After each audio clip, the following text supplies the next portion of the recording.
Assalamualaikum guys, so welcome back to my YouTube channel. So today in this video I'm going to show you how to install CarX Street in our mobile phone. So complete watching this video, don't skip. Now let's start the video.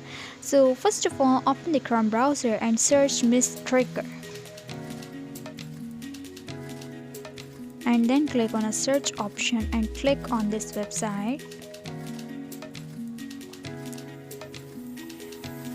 and scroll down.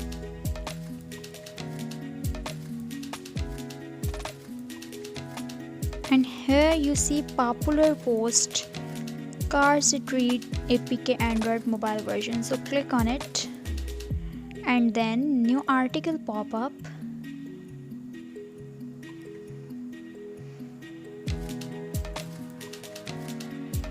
And then click on a download button. And here is a CarX Street APK. Click on a download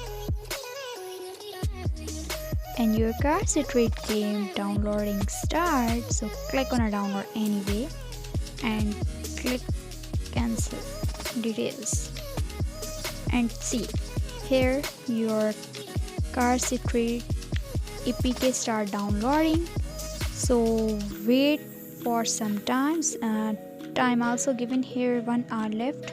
Wait for 1 hour. So when your CarX Street installed, open it and enjoy. I hope you like my video. If you like my video, subscribe my channel.